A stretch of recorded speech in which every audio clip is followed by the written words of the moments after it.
Bo Nickal broke his silence today on Ariel Helwani's show after losing in devastating fashion to Reinier de Ridder at UFC Des Moines. We're going to talk about what he had to say in today's video, and is this the right steps that Bo Nickal needs to take to get his career back on track? That's what we're going to talk about in today's video. My name is James Lynch, so shout out to Championship Rounds for clipping some of the Ariel Helwani interview we have today. I'll put a full link to Bo Nickal's interview in the description of this video. But first, we're going to talk about Bo describing his loss to Reinier de Ridder and some of the things he has to say here, and then I'll give my thoughts on that, and then we'll watch a few more clips. We're not going to go through the whole interview. That would take too long, but here's what Bo Nickal had to say following his loss to Reinier de Ridder this past Saturday. I think I look at a guy that in our yard that I competed against who he's good everywhere, right? Like he has many knockout finishes, many submissions. He's got decent wrestling. And so, going in, like I'm just trying to win the fight. And so, he was overall just like more well-rounded and more skilled, more experienced than me. And really at the end of the day, like that's what it comes down to. Like he was a better fighter. And now I know I need to get better, right? Like my goal still remains the same. And so I think that with my skill set and what I've been able to do so far, like there's still so much room to improve. And I knew that going in, but now I think that's even emphasized more, having been, exposed like that. This is kind of crazy to watch because we've seen some of the interviews that Nickal's done leading into the fight and even previously, and we haven't heard Bo really talk like this before, where he's kind of taking responsibility for the fact that he lost this fight. I think this is a step in the right direction for Bo Nickal. He's giving credit to Reinier de Ridder. There's no excuses. There's no, I had a bad weight cut or injury or anything like that. He's giving full credit to the opponent, and this is what's going to win him fans, in my opinion. We have seen redemption in the UFC with certain fighters. Ian Gary, I think, is someone who recently has sort of won over favor with fans. This is good. And by the way, shout out to Nickal for even going on and doing this show. We've seen fighters lose in devastating fashion and go into hiding, not do any media. Bo Nickal, we're a couple days removed from the fight. I think this is good. Listen, I know there's going to be people in the comments that can't wait to talk about how bad Bo Nickal is and how much they hate him, but you do got to give some respect here for not only breaking his silence, but having this attitude towards his opponent. I think this is something that is going to help him going forward. And it's just good to hear too that he knows that he needs to make changes. What are those changes? We'll find out. We'll see what happens, but this sounds like a fighter who has been humbled. And I think that's what the fans want at the end of the day when it comes to having fighters that they can root for and put stock in. And, some of the comments that Bo had made previously to Dricus du Plessis and Robert Whittaker, they were offside. They're not comments you should be saying for someone that has not really accomplished a whole lot in the UFC. And I think Bo is kind of coming to terms with that. So this first clip, I think, is a step in the right direction for Bo, going on his redemption tour and humbling himself and maybe becoming the type of fighter that I think fans want him to be. So that's the first clip. Second clip, this comes from Ariel Helwani. He talks about the TKO loss. Now, I think this is important because you've seen a lot of narratives, especially from newer fans, that Bo Nickal quit in this fight. Listen to him describe the sequence that led to him getting finished in this matchup, and it's going to give a bit of a different perspective than what people are saying out there as far as Bo Nickal, quitting in this fight, which I never agreed with, but listen to how he describes it here himself. How would you describe that feeling of getting kneed in the chest like that? Probably sucked, Ariel. Probably sucked a lot. It's not fun, it doesn't feel good. It just kind of shuts your whole body down, right? Like I don't really feel like there was a lot. It wasn't really that last sequence that did it. It was more so the accumulation of he hit me in the body a lot in that first round, and I didn't really I don't think I really showed it too much, but in the clinch, landed knees, landed punches. It was an accumulation of damage there, and then the last one was just the nail in the coffin. So that's something that I think again, I hate to keep saying the same thing, but it's a great lesson for me. Have you rewatched the fight?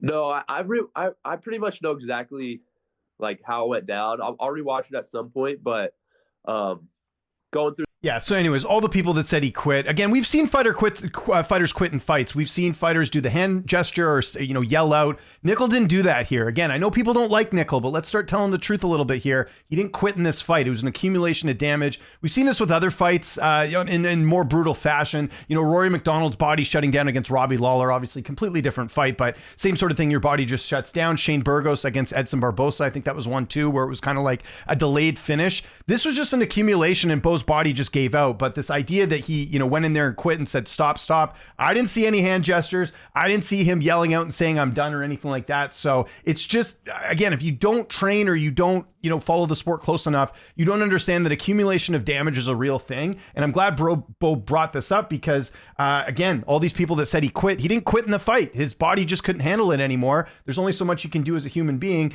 And the other thing that I liked about this clip too is that he's acknowledging that RDR hits hard. Again, I'm not hearing any excuses here. I'm hearing a guy talk about how skilled his opponent is and the things that he needs to do to improve. So again, good clip here from Bo from this interview. Let's get to a few more things here.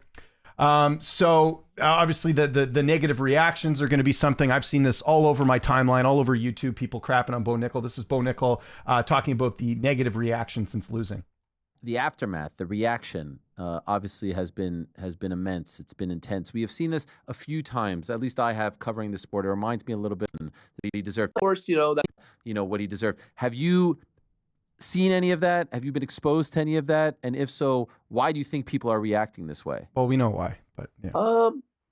Yeah, I mean, of course, that comes with the territory. I think that people, you mentioned that this has happened many times over, and so that's not a surprise to me, and it's part of the job. So I think that I've said a lot of things in the past that have brought a lot of emotions out of people for whatever reason, and that's totally fine. So I think that for me, again, the focus is continue to improve and get better at fighting, and it really just makes me even more grateful for the people that do support me. Like when you texted me, gave me some support, and then asked me to come on the show, and I was like, wow, like that's really cool because I didn't expect that, right? Like how often is it that?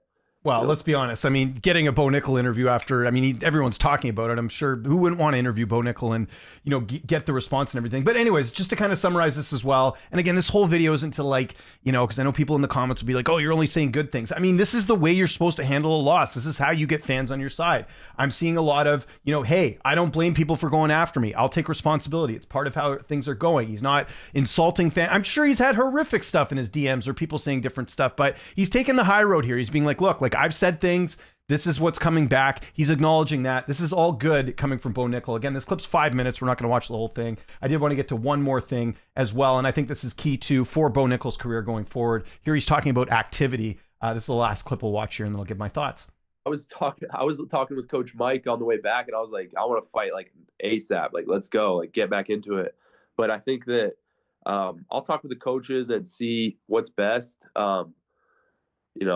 Got to get back to 100% and feel like I can put a training camp together. But yeah, we'll see. I'll definitely be. I would like to fight a couple more times this year. So getting back as quickly as possible would be good for me. Yeah, and this is what we've been missing from Bo Nickal. There has been gaps. Now I know, and I mentioned this on my live stream, I know Nickal did have a child one of the years, or his wife did, so he took a bit of time off here. I think it was between 2023 and 2024, I think was when that all took place. But yeah, we'd like to see some more activity, right? He won a Contender Series in 2022. He's fought 4 times, which I guess isn't terrible, but you see 2 fights in 2023, 2 fights last year. If he wants to get a couple more fights in, I think this is good. This is how you get back in the good graces of not only the fans, but the UFC, is if you keep active. Now you got to be careful about who you fight. I know a lot of fans want to see him. I had someone today in my chat be like, fight Robert Whittaker. Are you nuts? That's not going to happen. He's going to fight someone that is going to get him back to where he needs to get to. And I don't mind that. I think the Shara Bullet fight's great. You got another guy who's hyped up a lot, lost his last fight. I think that makes sense.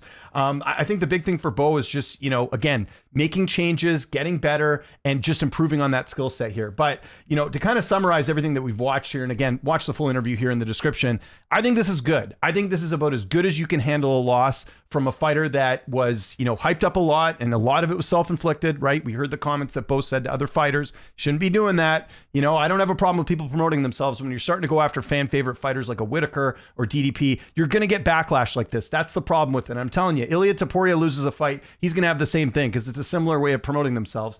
But I think that, yeah, for Bo Nickal, I think this was an A+ interview. I think this is exactly what you need to do to win people over. Don't worry about the social media stuff. He's smart to not listen to the negative comments, make those adjustments, make those changes.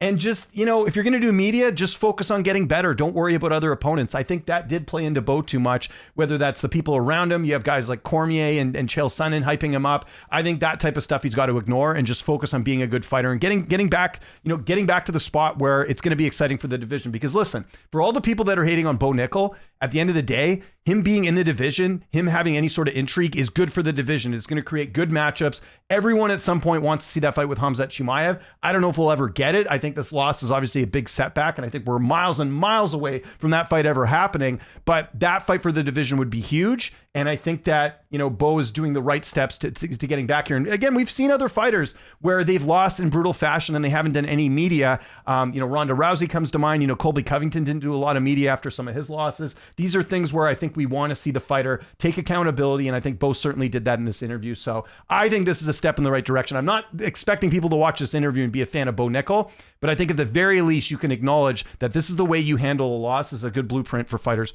going forward. So I want to know what you guys think in the comment section below. Has your opinion changed at all on Bo Nickal, even slightly? Like, you might not still like him, but do you at least accept the fact that he's come on, taken accountability here, and it seems to be making some changes and giving credit to the opponent, no excuses, that type of stuff? All fans want is for fighters to be humble and be respectful but also promote themselves without going over the line, if that makes sense. I know it's a hard line to follow for certain fighters, but I think Nickal did that in this one. Make sure you follow me on Twitter, TikTok, Instagram, @LynchOnSports. My name is James Lynch. Thanks so much for watching, and I'll see you next time.